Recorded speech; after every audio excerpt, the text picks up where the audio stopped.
నమస్తే, welcome to Telugu రాజ్యం. ఈరోజు మనతో పాటు ఉన్నారు సీనియర్ జర్నలిస్ట్ భరద్వాజ్ గారు. వారితో మాట్లాడేద్దాం. సార్ నమస్తే. నమస్తే సార్, జోగి రమేష్ నిన్న ఒక ప్రెస్ మీట్ పెట్టారు. ఈ సందర్భంగా ఆయన ఒక వీడియోని విడుదల చేశారు. ఆయన కోడలు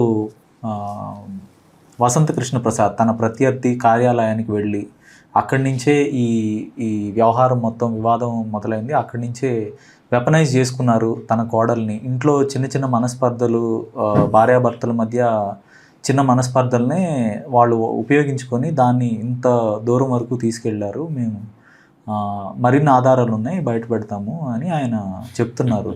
అంటే ఆయన ఇంకొక టోన్లో మా కోడల్ని కూతురులాగా చూసుకున్నాము, తన భార్య బైబిల్ చదవటం తప్ప, మేము అన్ని దేవాలయాలకు వెళ్తాం, బైబిల్ చదువుతాం అని ఆయన వర్షం చెప్పుకుంటూ వచ్చారు. ఏంటంటారు? అంటే వసంత కృష్ణ ప్రసాద్ని కొంత వాళ్ళిద్దరి మధ్య వివాదాలు, ఈ ఇంట్లో ఈ సమస్య ఇంత తీవ్రం అవడానికి కూడా కారణమా వసంత కృష్ణ ప్రసాదే వెనుకుండి నడిపించారా? అంటే దీనికి ఒక జస్టిఫికేషన్ డైలాగు అటు నుంచి కూడా వస్తుంది కదా. అంటే వీళ్ళ పవర్ని మేనేజ్ చేయటానికో బ్యాలెన్స్ చేయటానికో ఆయన ఆసరా తీసుకున్నారు వాళ్ళు.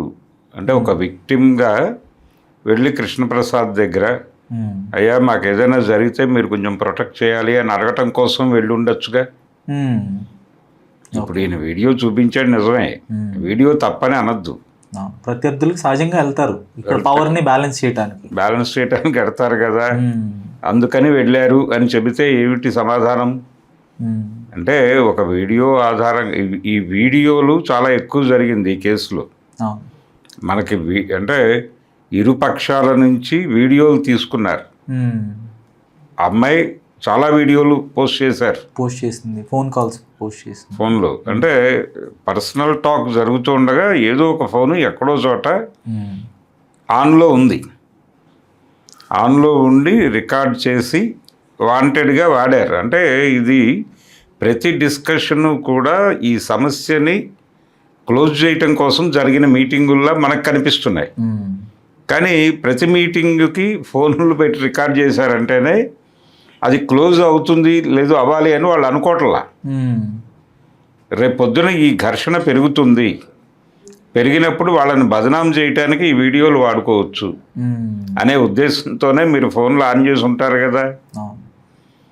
ఇదేమీ లేదు తేల్చేసుకుందాం అనుకున్నప్పుడు వాళ్ళు ప్లెయిన్గానే ఉంటారు, వీళ్ళు ప్లెయిన్గానే ఉంటారు.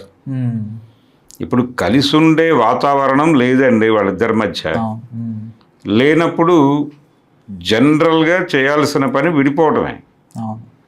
కలిసి ఉండే వాతావరణం లేదా ఉన్నప్పుడు ఆ ఫోన్ కాల్స్ ఇవన్నీ రికార్డులు చేసి ఎందుకు సోషల్ మీడియాలో ప్రపంచం ముందు పంచాయతీ ఎందుకు పెట్టాలి? మీకు ఘర్షణలు ఉన్నాయి ఇంట్లో, ఆయన అన్నట్టుగా చిన్న మనస్తాపాలు, పెద్ద మనస్తాపాలు ఏవో ఉన్నాయి, గ్యాప్స్ ఉన్నాయి.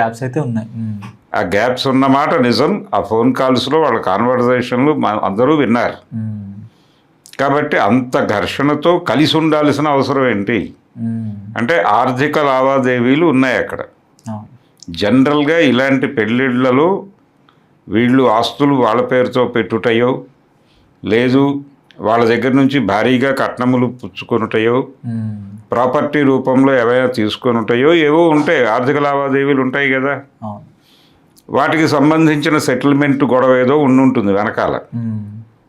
అందుకని ఇది బ్లాస్ట్ అయింది. ఆ సందర్భంగా మేము అవన్నీ సాధించుకొని ఏదో మేరకు నష్టం తక్కువలో బయటపడాలి అని అనుకుని ఉండొచ్చు కదా అమ్మాయి కుటుంబం.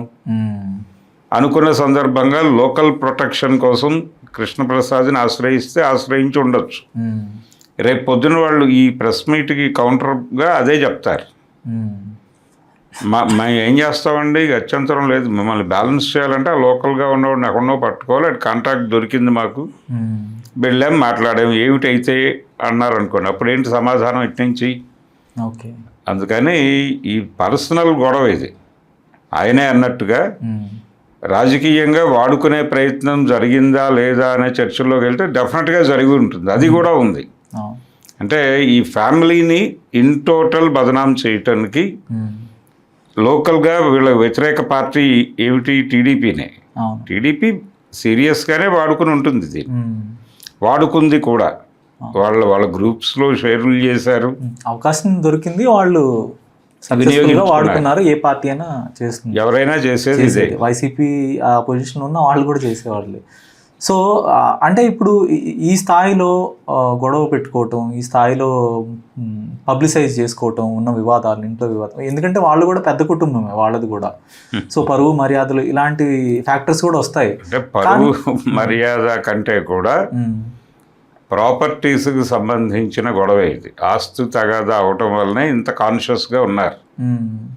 ఓకే, ఆస్తుల తగాదాలు ఏవో ఉన్నాయి, వాళ్ళు బయటికి మాట్లాడలేదు, కట్నాలు తీసుకోలేదు అని వాళ్ళు అన్నారు, ఇచ్చామని వీళ్ళు చెప్పడం లేదు. ఎక్కడో లోపాయికారి వ్యవహారాలు ఉన్నాయి, ప్రపంచానికి తెలియని కోణాలు ఉన్నాయి ఆ గొడవలో. ఓకే, వాటిని మార్కెట్లోకి రాకుండా వాళ్ళ పద్ధతిలో వాళ్ళు దాన్ని సాల్వ్ చేసుకోవడానికి ఏదో తిప్పలు పడుతున్నారు. ఓకే సార్, ఆ అబ్బాయిని కూడా ఇంపార్టెంట్ అని ఆ అమ్మాయి ఎలిగేషన్స్ చేస్తుంది, వాళ్ళ కుటుంబం చేస్తుంది. సో ఇప్పుడు అంటే అట్లా ఎస్టాబ్లిష్ చేయటం ద్వారా ఇప్పుడు తను రెండో మ్యారేజ్ చేసుకోవటానికి కొంత ఇబ్బంది, రెండో మ్యారేజ్ చేసుకోవచ్చు సులభంగా, తను ఇంపార్టెంట్గా మనం ఎస్టాబ్లిష్ చేస్తే రెండో పెళ్లి చేసుకోవటానికి కొంత వీలు దొరుకుతుంది అనేది ఆవిడ భావించి ఈ వివాదాన్ని ఇంత రచ్చ చేశారా, ఏమనుకోవాలి? అంటే మీకు అతని క్యారెక్టర్ అసాసినేషన్ ప్రోగ్రామే అది. అతన్ని అలా నిజంగానే ఉండుంటే అది ఆ విషయం మీద ఓపెన్గా మాట్లాడి వెళ్ళిపోవచ్చు.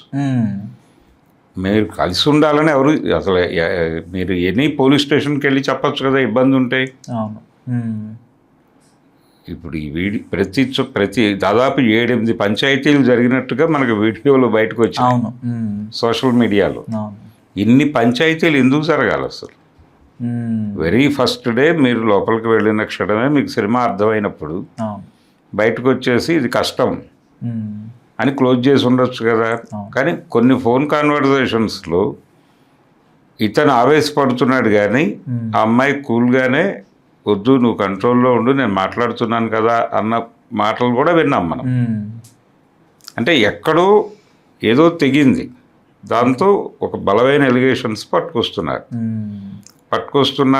దానికి సంబంధించి అతన్ని సఫకేట్ చేసి ఉండొచ్చు. దానికి సంబంధించి ఎలా వెళ్ళాలి అనే దానికి సంబంధించి వాళ్ళకి ఏదో ఒక హిడెన్ ప్రోగ్రామ్ ఉంది ఆ ఫ్యామిలీకి కూడా. నేను అనుకోవటం అయితే వీళ్ళు డీప్గా ఎక్కడో ఈ ప్రాపర్టీస్కి సంబంధించిన గొడవ, ఆర్థిక గొడవలే ఉన్నాయి బలంగా, ప్రయోజనాలకు సంబంధించి. ఈ నష్టం లేకుండా బయటపడాలి అని అనుకుని రచ్చ చేస్తున్నారు వాళ్ళు. ఇందులోకి అన్ని మసాలాలు పట్టుకొచ్చారు, అన్ని వ్యవహారాలు పట్టుకొచ్చారు. ప్రపంచం కన్జ్యూమ్ చేయడానికి ఇంట్రెస్ట్గానే ఉంటాయి ఇలాంటివి. ఆబ్వియస్గా ఆయన మాజీ మంత్రి, ఒక ముఖ్య నేత కాబట్టి పొలిటికల్ యాంగిల్ ఒకటే కాదు, జనాలకి ఒక డిస్కషన్ కోసం ఒక పాయింట్ ఏదో కావాలి డైనింగ్ టేబుల్ డిస్కషన్స్కి. ఇది బాగానే ఉంటుంది చర్చించుకోవటానికి.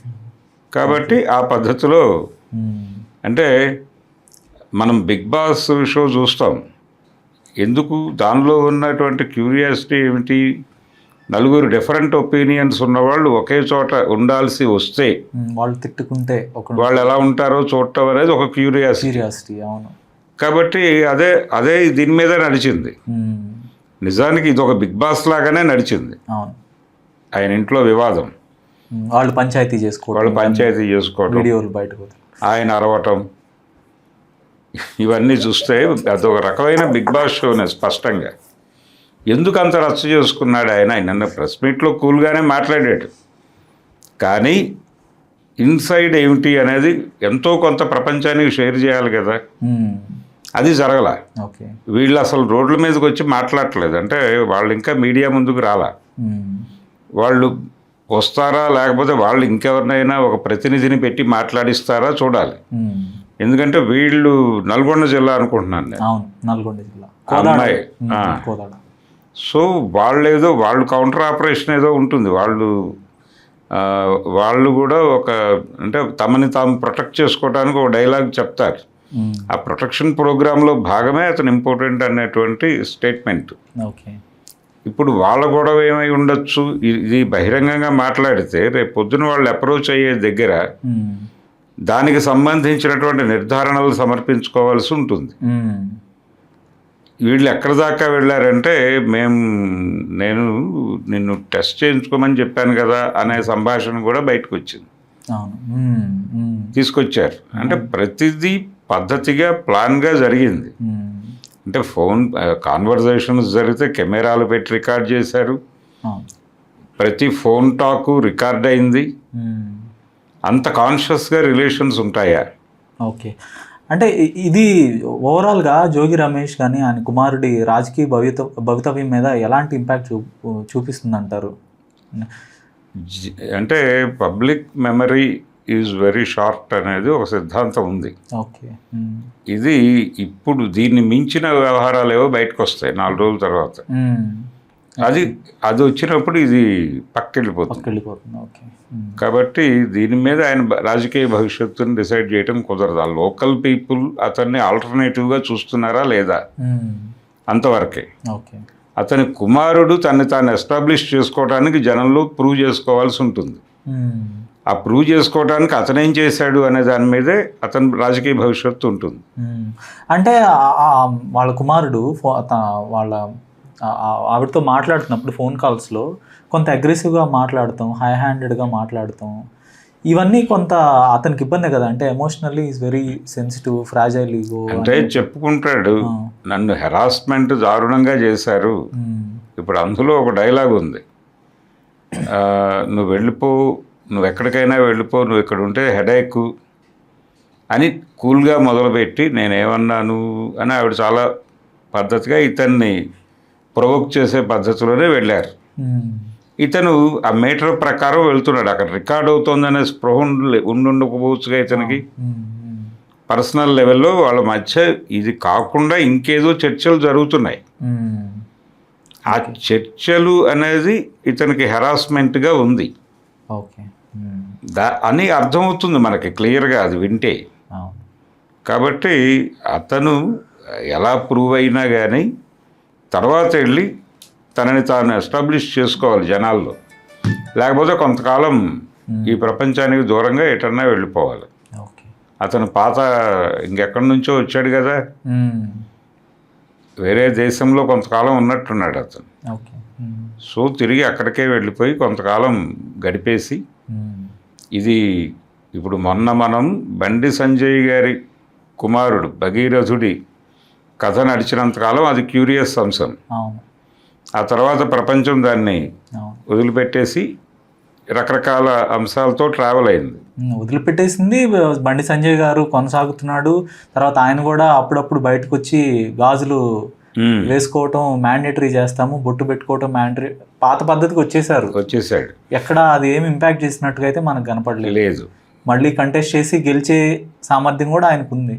అంతే, యాజ్ సింపుల్ యాజ్ దట్. అంతే. జనాలు ఇలాంటివి ఏంటంటే జస్ట్ ఒక క్యూరియాసిటీ, ఒక డైనింగ్ టేబుల్ డిస్కసివ్ పాయింట్గా మాత్రమే చూస్తారు. ధన్యవాదాలు సార్. Thank you.